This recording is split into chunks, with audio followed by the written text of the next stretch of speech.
When do you is there a moment that you remember from when you first watched this Army All-America Bowl game?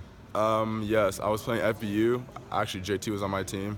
FBU team in 7th grade. We went all the way to the, I think, semifinal game, which was so the top 4 teams go to San Antonio to play the FBU game. So we went up, we made it to that far, but we unfortunately lost.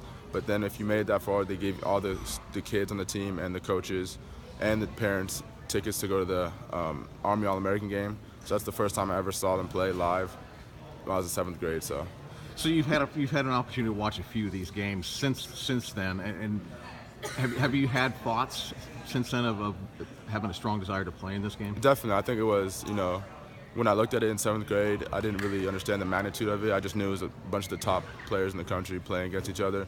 But now, I understand they're playing for the people that, put their lives on the line for us each and every day. So that's definitely an honor for me to go play in that. But no, when I was, freshman year, sophomore year, I always wanted to play in an Army game.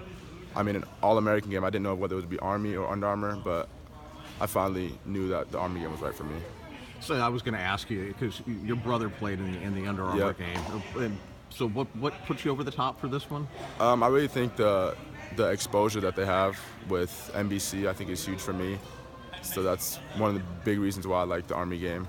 And I think they run a really great program over here with how they run everything, the people that run it. I just love it all. Last time we talked, you had an official visit set up for Notre Dame when they play USC Yep. October 21st. First. And is there anything else that's brewing for you as far as official visits? Maybe not dates, but schools that you want to take a visit to? USC and Stanford usually do their official visits after the season. I talk to the coaches, so that's a high possibility that I'm going to take those after the season. And then Michigan and UCLA are 2 schools that I haven't really looked at my calendar yet to take officials yet, but those are 2 schools I would also like to see. So are those those are the schools right now that you're pretty much considering? Are there any other schools besides those? Not really, no. Let's go down the list just kind of the schools. What is it about USC that's kept them in this? USC is, whether you like it or not, it's a powerhouse school. They've been for the last, as long as I've been born, they've been a huge school, huge powerhouse. I think the last 3-4 years they've gotten a bad reputation, but I think that's changed now with Coach Helton. So I think they revamped everything. Darnold is doing huge things over there. One of the best quarterbacks in college football. So I think USC is a school that you really can't overlook when you're actually living here in LA. So USC is definitely a huge school. What's your impression on what you've seen from USC so far? Let's say the last 3 quarters of last season and carry over into this season. Yeah, I think ever since Sam Darnold took the quarterback position, the whole USC, everything changed. He's been on a roll right now. Texas last week was a huge game. Unfortunately, I didn't get to watch it, but I heard about it. Chase McGrath, modern-day grad, made the game-winning field goal, so that was huge. But we had a game that Saturday, so I couldn't watch it, but I heard about it. But no, I heard they came back, so I think USC I think they're on a roll right now. Speaking of Chase, I was at Mater Day at practice last week, and I'm listening to your dad, and I don't know who he was with, but Chase was the topic. Yeah. Everybody here is just ecstatic about what's going on with Chase. Can you just talk about how well do you know him? I know Chase pretty well. We always used to talk when he went here last year, so I know Chase pretty well. Great kicker, as you saw last week. Really under clutch situations, he's one of the best kickers I've seen. So nothing but great things to say about Chase. And I was going to follow up on why do you think Clay Helton has turned the culture around at USC? I think just his personality. He's one of the most genuine coaches I've ever met. He's real upfront, real honest with you, and I think he really sets the climate for the team. I think all the players love him. That's what all the players say. They all like Coach Helton. So I think it's more of his personality of how he does things.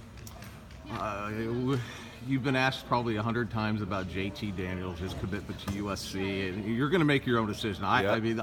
I have absolutely no doubt about that. But what does it mean knowing that a quarterback like JT is going to be at USC? That's huge to have. If I were to go to USC, to have a quarterback that I've played with in high school, that we have a great connection with, that trusts me and I trust him. So for JT to go to USC, and if I were to go there, I mean, I don't think there's a better situation as a receiver or as a quarterback to go to a school, I mean, that has your favorite quarterback and your favorite receiver at the same school. Your relationship goes back a ways here. How long have you known JT? And there's a lot of you guys that have known each other here at Modern Day for a while. I mean, the first time I met JT was FBU. So when we went to San Antonio that same month is when I first met JT. And ever since then, I mean, it's nothing but good things.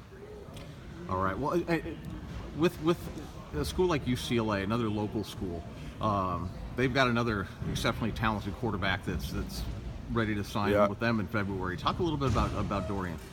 Dorian, I love Dorian. He's one of the final quarterbacks that I've seen in our class, definitely. I mean, we played at the opening. He threw some dimes. Dorian has a strong arm. Definitely one of the better quarterbacks. I love his heart. I mean, when we played him, he never gave up. He has one of the most kids with the most heart I've ever seen. So Dorian's definitely a great quarterback. And Stanford, you got a brother there. Yep. How much of an impact could that possibly be? I love Stanford. I mean, Stanford's always been a big school of mine, definitely because of the education, and because of, my brother goes there, and Stanford's just been always a school that I liked. So my brother being there, has a little impact on my decision, but I don't think it'll have a final word on what I do. And just touch on Michigan and Ohio State, what the interest is with those two schools. Yeah, Ohio State and Michigan, they text me a lot. I would say 2 or 3 times a week. Get in contact with me, we talk back and forth. That's really about it. And I gotta touch on your competitiveness. Where does that competitiveness come from? And I've never seen anybody more competitive than you. And then your dad tells me that your brother might be more competitive than even you are. I think being the youngest brother really gives me that competitiveness because, being the youngest brother, you always want to do better than your older brothers, but they're always a little stronger, a little faster than you, so you always have to figure out a way to make it happen even though you're the youngest. So I think being the youngest brother really is what makes me so competitive. All right. Hey, I appreciate your time, man. Thank you.